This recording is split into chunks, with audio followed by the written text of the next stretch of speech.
Assalamualaikum warahmatullahi wabarakatuh. Untuk materi selanjutnya adalah perulangan dan iterasi. Di sini saya akan mempraktekkan membuat perulangan di C++ dan juga di Python. Pertama buat dulu filenya.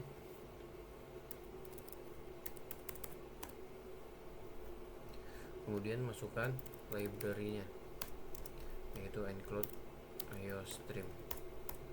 Gunakan using namespace. Kemudian buat int main.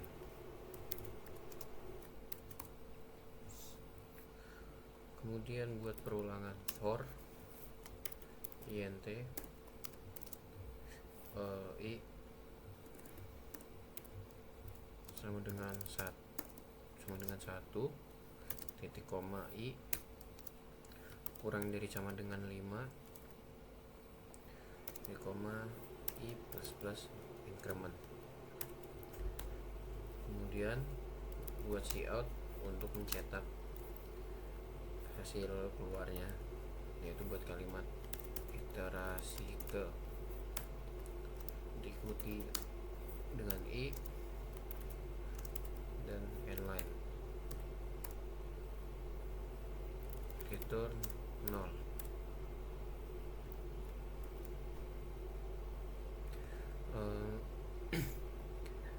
Perulangan for di sini digunakan untuk mengulangi pernyataan di dalamnya.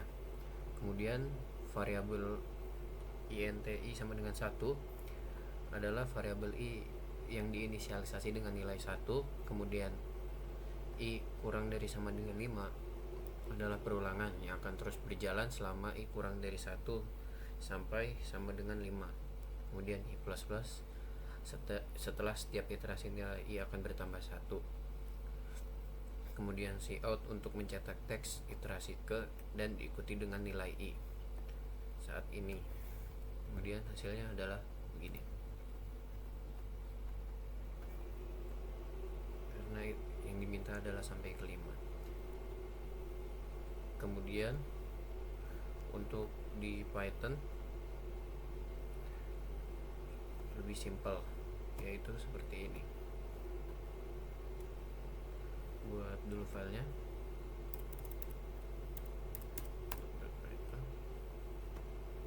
Kemudian langsung buat perulangan for i in range 1,6.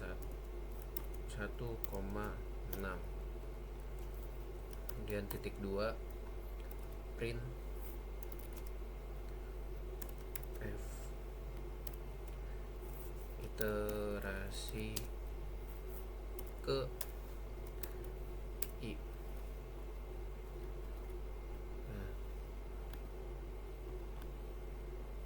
Kemudian untuk penjelasannya adalah for i in range 1,6 merupakan perulangan for digunakan untuk mengiterasi nilai i dalam rentang 1 sampai 6. Kemudian pada setiap iterasi nilai i akan diupdate dengan angka berikutnya dalam rentang.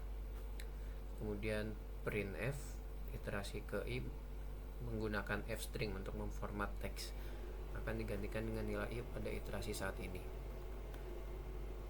Setelah di run, hasilnya adalah seperti ini.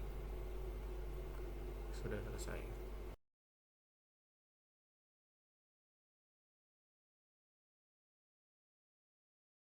Selanjutnya adalah studi kasus, yaitu mencetak bilangan ganjil. Untuk dalam C++ bentuknya adalah seperti ini. Kita buat dulu filenya.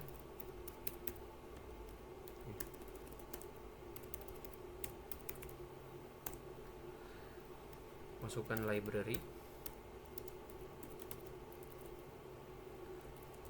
iostream using namespace std dan int main.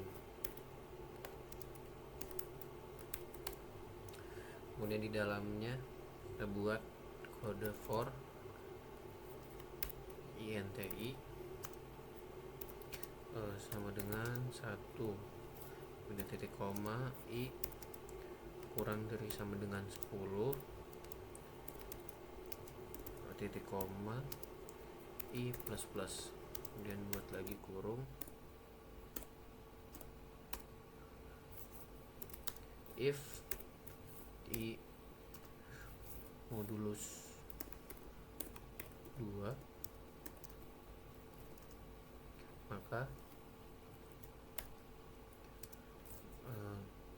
no. Kemudian cout diikuti i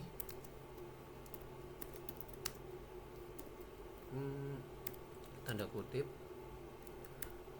koma return 0. Oh maaf, bagian sini ada yang salah. Untuk penjelasannya sendiri seperti tadi, for i digunakan untuk mengulangi pernyataan yang di dalamnya.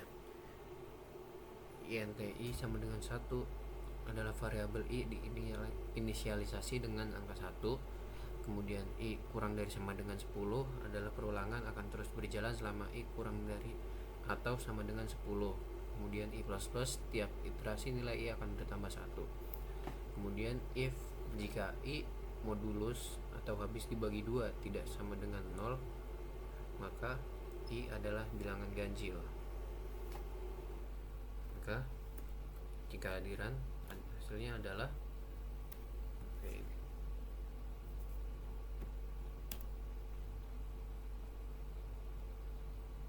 maka akan muncul angka ganjil dari 1 sampai 10.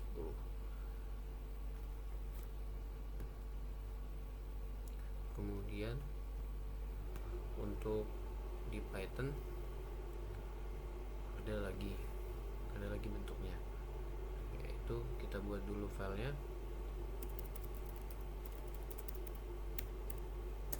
Buat Python yaitu for i in range 1,11 titik 2 if i persen 2 tidak sama dengan 0, maka print i, n kutip. Kalau di Python hanya seperti ini, kira-kira penjelasannya adalah sama, yaitu i in range 1,11 perulangan for digunakan untuk mengiterasi nilai i dalam rentang tertentu. Kemudian fungsi range 1,11 menghasilkan nilai yang mulai dari 1 hingga 10. 11 tidak termasuk karena batas atas bersifat eksklusif. Kemudian if i modulus 2 adalah jika i dibagi 2 tidak habis atau tidak berakhir 0, maka akan menghasilkan angka ganjil. Jadi setelah dirun hasilnya adalah begini. Nah, akan menghasilkan angka ganjil. Selesai.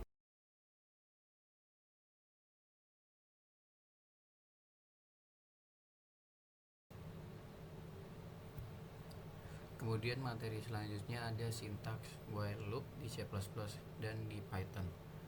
Pertama saya akan membuat dulu di C++, yaitu buat filenya dulu,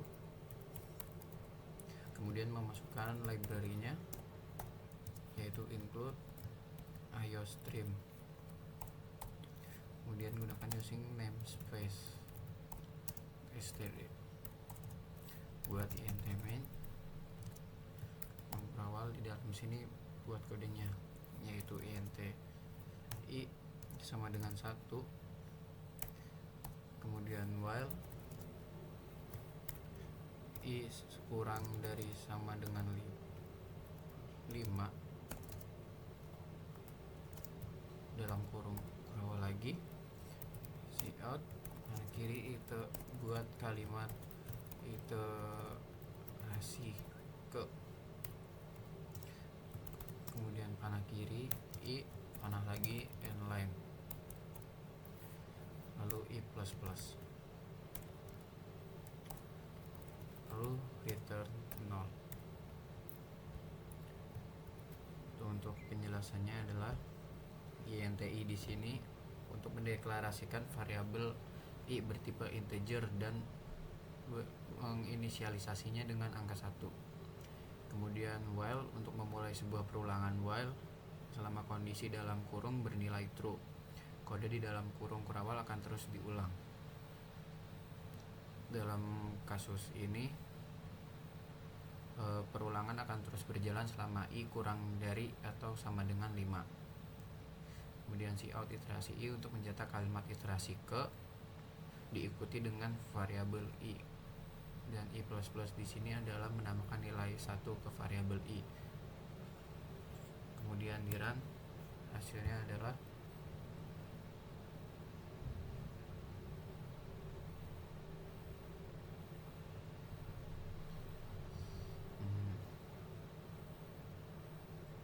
ya seperti ini.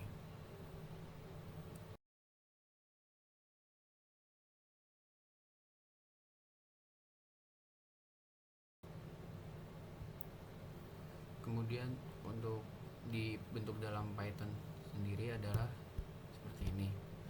Pertama buat dulu filenya, kemudian buat variabel i berinisialisasi 1, kemudian while i kurang dari sama dengan 5,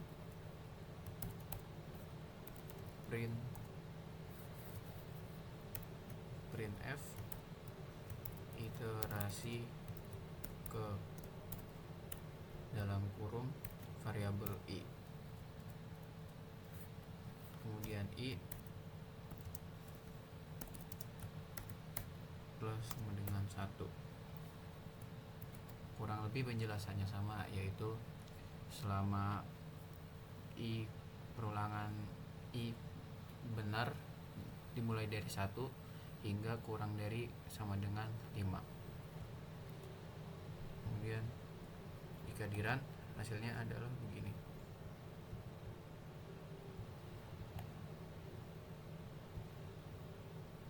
Ya seperti ini. Selesai.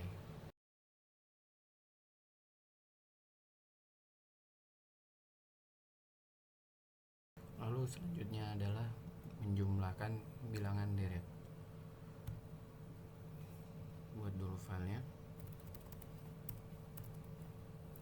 kemudian buat variabel i sama dengan 1, sum sama dengan 0, kemudian while i sama dengan kurang dari sama dengan 10 titik 2, sum plus min i, lalu i plus sama dengan 1, lalu print jumlah deret 1 sampai 10 titik 2, koma sum. Untuk penjelasannya adalah i sama dengan 1 adalah membuat variabel dan memberikan nilai awalan 1. Kemudian variabel ini akan bertindak sebagai counter untuk iterasi dalam loop sum 0. Sum 0 untuk membuat variabel sum dan menginisialisasikannya dengan 0. Variabel ini akan digunakan untuk menyimpan hasil penjumlahan dari setiap iterasi. Kemudian while i kurang dari sama dengan 10, ini adalah awal dari sebuah loop while. Loop akan terus berjalan selama kondisi i kurang dari atau sama dengan 10. Kemudian sum plus sama dengan i di dalam setiap iterasi loop, nilai i akan ditambah ke nilai sum yang sudah ada. Kemudian i plus sama dengan 1, nilai i akan ditambah 1. Berarti pada setiap iterasi berikutnya nilai i akan menjadi lebih besar 1. Kemudian print jumlah deret i sama dengan 10, sum. Setelah loop selesai berjalan, yaitu nilai total dari sum ke layar. Kalimat jumlah deret 1 sama dengan 10 akan ditampilkan diikuti dengan nilai sum atau jumlahnya. kemudian di run. Berikut ini hasilnya, sudah selesai.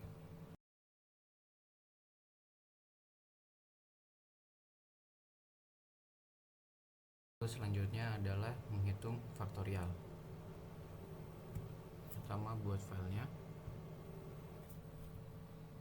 di C++.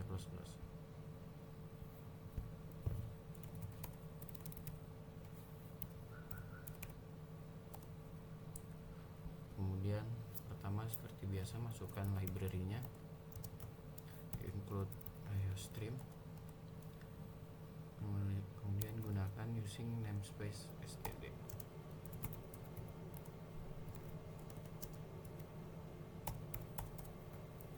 Kemudian int main, baru buat kodenya, yaitu buat variabel int n dan fact. Buat variabel fact sama dengan 1, lalu cout, masukkan kalimat, masukkan angka, lalu cin untuk n. Kemudian buat loop for int 1 sama dengan inti sama dengan 1 titik koma i kurang dari sama dengan n titik koma i plus plus, lalu kurung lagi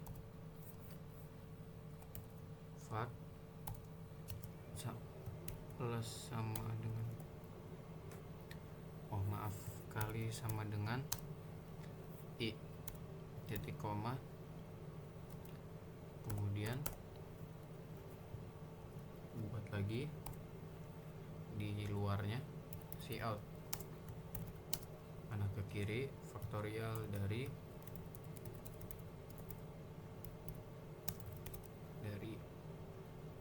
spasi panah kiri n, panah kiri lagi titik koma spasi adalah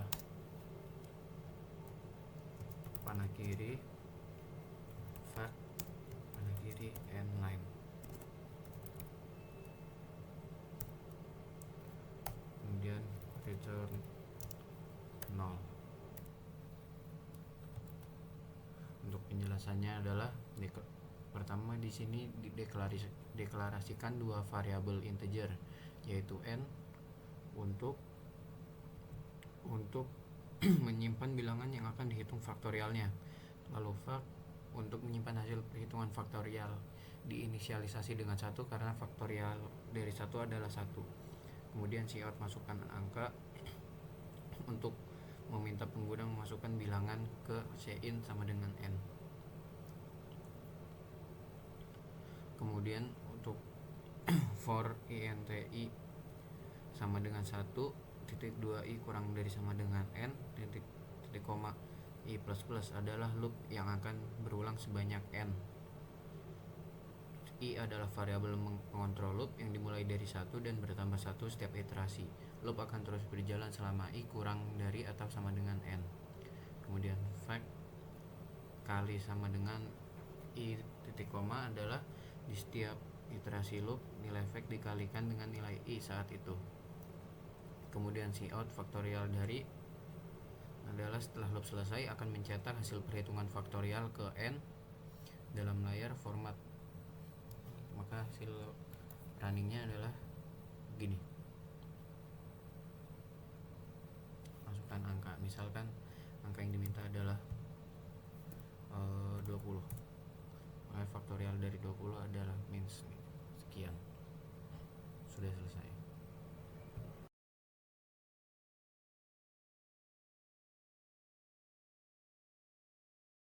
Lalu kemudian ada bagaimana menghitung total array. Pertama buat filenya C++,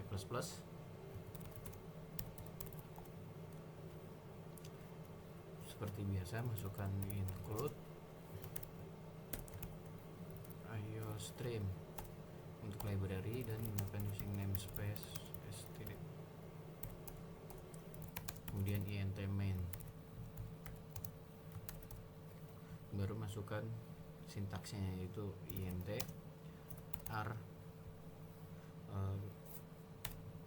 kurung kotak, kemudian sama dengan kurung kurawal, buat bilangannya 1 sampai 5, 4,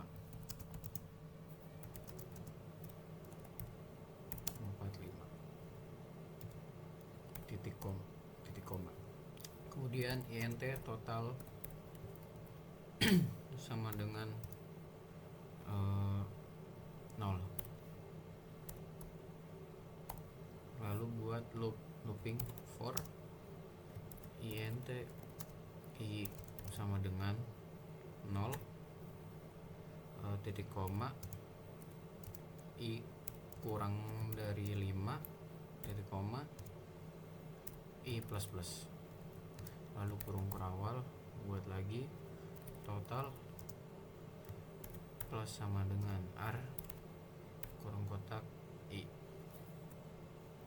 lalu titik koma, lalu di luar buat cout, buat kalimat total elemen dalam array, titik 2, panah ke kiri total, panah kiri nline, titik koma, kemudian return 0 terakhir. Nah, untuk penjelasannya sendiri adalah intr kotak, kemudian angka di sini adalah deklarasi dan inisialisasi sebuah array dengan nama r. Array ini bertipe data integer dan berisi 5 elemen, yaitu angka 1 sampai angka 5.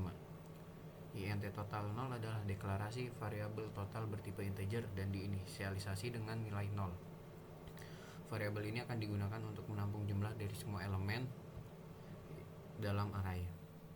For int i sama dengan 0, titik koma i kurang dari 5, titik koma i plus plus adalah sebuah loop for yang akan berulang sebanyak 5 kali. I adalah variabel pengontrol loop yang akan dimulai dari 0 dan bertambah 1 setiap iterasi. Kemudian total plus sama dengan r i, di dalam loop nilai elemen array pada indeks ke i akan ditambahkan ke variabel total.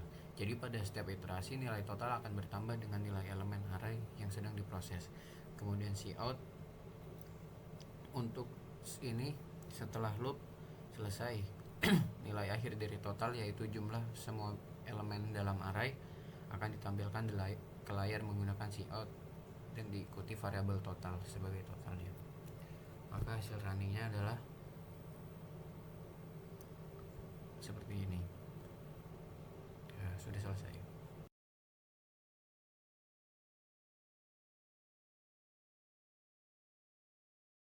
Kemudian yang terakhir adalah bagaimana cara mencari nilai maksimum dalam array. Kita buat filenya di Python.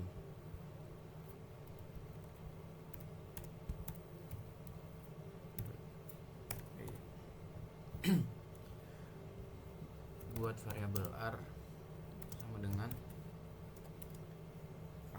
kurung kotak 10, 25,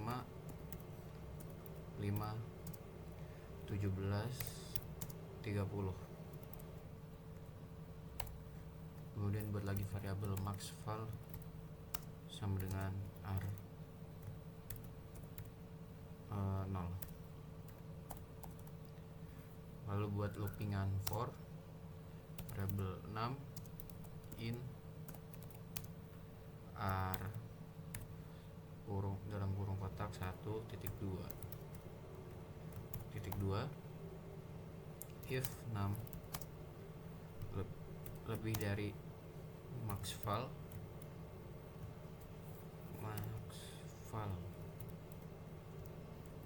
titik 2 maxval sama dengan 6. Lalu terakhir print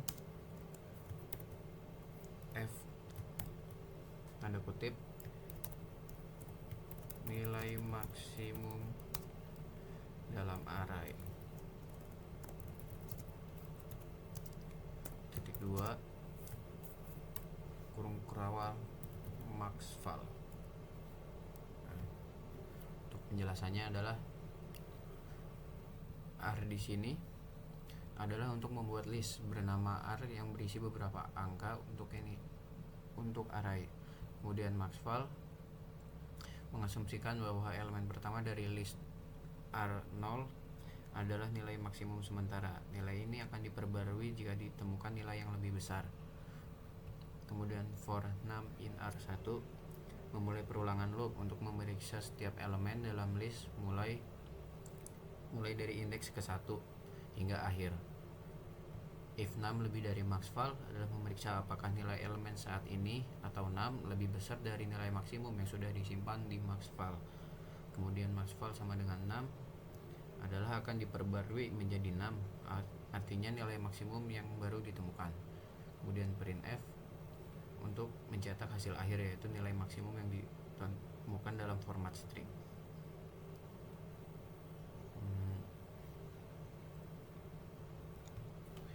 Kemudian untuk run hasilnya adalah nilai maksimum dalam array adalah 30. Sudah selesai.